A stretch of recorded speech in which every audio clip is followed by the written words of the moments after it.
Frost DKs are perhaps the most diverse melee class that we have in the game right now. And what do I mean by that? Historically, Frost DKs, and I think most classes in general, have been stuck in a cookie cutter build that's kind of defined them, and going into bosses, they rarely had any options for switching up legendaries or talents or even specs. Now, yes, for most classes, you will have one talent, maybe two at most, that you kind of switch around, depending on if it's a single target or an AoE fight. For example, I main Frost DK, obviously, and I have two alts, Frost Mage and an Assassination / Subtlety Rogue. And on my Rogue and Mage, on my Rogue I don't switch talents at all. The best I do is switch out a Trinket for AoE. And on my Mage, I switch out one talent, that from single target to AoE. Now for Frost DK, historically again, we did kind of the same thing. Whenever we were playing Unholy, you would go from SI to Infected Claws, and that was it pretty much when you transitioned to AoE. Unless it was very heavy AoE, such as Desolate Host, where you could actually go into Defile. But that was very rare because you needed so many targets. Even on fights like Harjatan, once you got to farm, the regular single target build, just using Infected Claws, became better. And this goes all the way back to the first raid throughout the expansion and Nighthold, where we just use Breath of Sindragosa on everything. But then Antorus came around, and all of a sudden we have choices.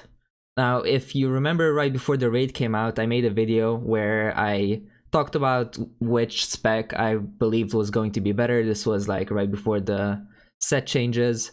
And ultimately I said that for me, it doesn't really matter which one ends up being the best DPS, as long as we have options and we have some variety.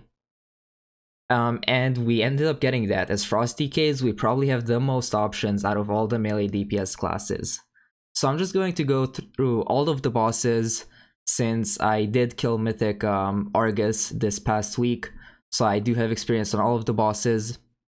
Now, there are two bosses that I actually haven't DPS'd. Actually, at this point, it's only one. I haven't DPS'd Varimatras, but that is just a single target fight, so there's not much variety on that one. But, so going through the first two bosses, we have Gorothi and Fellhounds. These are default single target builds, so we're just going to use Shattering Strikes and Belt Embracers. Not all that much to talk about. The only thing you could maybe switch up is Trinkets. I have Command becomes very good on these fights because you just have the high uptime. But other than that, not much interesting going on. But then we go to Antoran High Command. Now initially this was just a default Frostbite boss where you would run either the Class Ring or you would just stick to the default build with the Belt Embracers. But more recently we saw kind of the Breath of Sindragosa build rise on this boss and actually do very well, which I tried out last week, and I really enjoyed playing it on this fight. So for that build, you would just use RA with Breath of Sindragosa and Frostbite, and on top of it, you would use the Sephuz Legendary. Now, Breath of Sindragosa was one of those talents that I really enjoy playing, especially in Nighthold, but using it on every single fight in every situation, whether it was single target or AoE or cleave, where you had high uptime or low uptime, you would just use it in all situations. I didn't like that because we were just stuck in one build. But here we have one off boss where we can actually run this build, which is considered to be kind of inferior when it comes to single target, but it has its niche. And I love seeing that out of talents. It's impossible to make all talents viable. What I mean by that is, even if one talent is 1% ahead of the other one, which if you think about tuning, that is very, very close, people are going to go with the one that does slightly more damage. But in certain situations, talents might have their place, such as Breath of Sindragosa. So if we look at Antoran High Command and Kingaroth, both of these fights are kind of niche picks for Breath of Sindragosa, where you can do very well with the talent. But outside of that, you can't really use Breath of Sindragosa on any other bosses.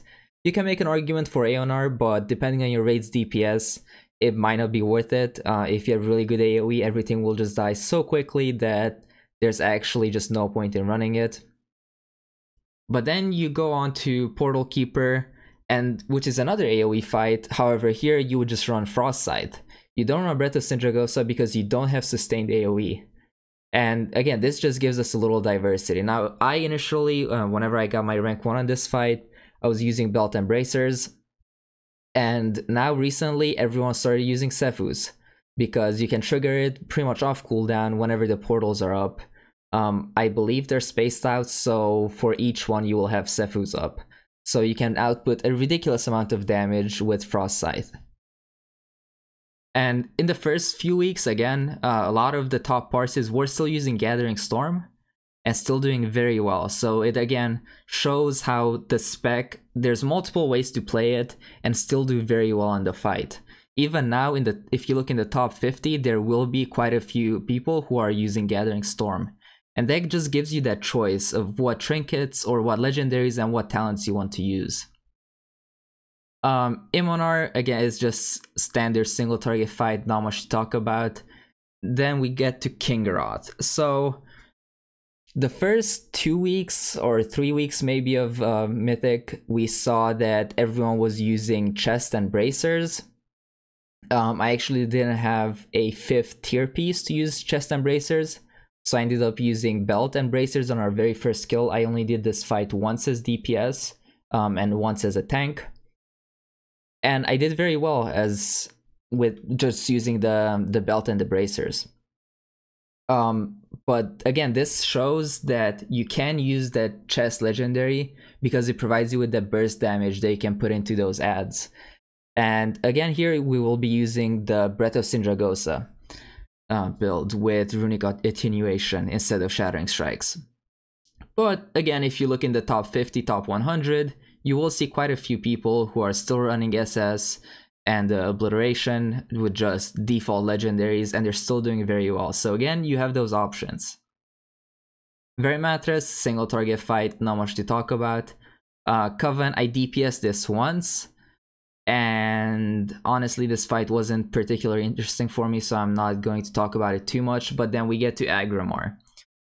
Now, historically, 3 tanking has not been my favorite method of dealing with mechanics, because as the 3rd tank, you kind of had to deal with one mechanic that happened 2 or 3 times maybe throughout the fight, and other than that, you were just there for moral support and just output some tank damage.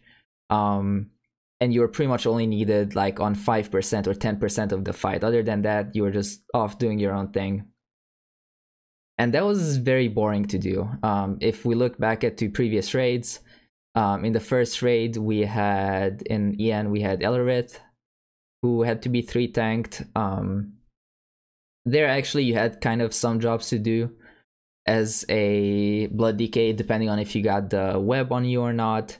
But then we go to Desolate Host. That was a very, very boring fight to 3 tank, because as the 3rd tank, all you were doing is picking up adds and AFKing in the back of the room.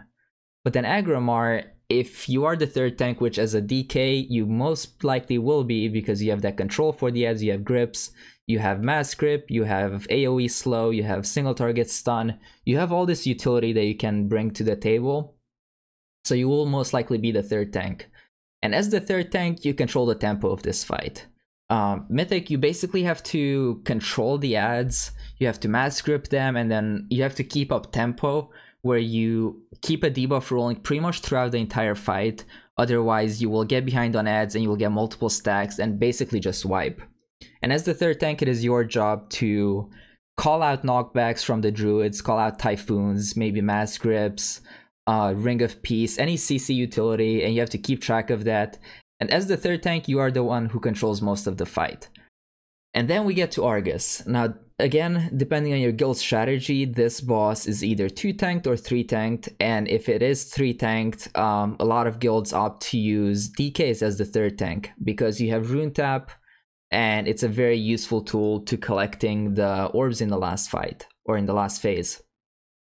And if you're a Frost DK, our damage output is actually very, very good on this fight. If you get good RNG, or if you don't get completely screwed by mechanics, then you can output very good numbers. As well as having AMS for the chains, which, if you don't know this fight, immunities are extremely, extremely valuable. and AMS, for the purposes of this fight, counts as an immunity because it prevents the application of chain to your character. And our AMS is on a 1 minute cooldown, and the chains are, the first two are I think 1 minute and 3 seconds apart, so you have to time it a little bit just to get that perfectly. And then for the third one you sack the rate, so you don't have to worry about it. And then for the fourth one you can AMS again. So as a DK we can negate basically 3 out of the 4 chains that we have to deal with.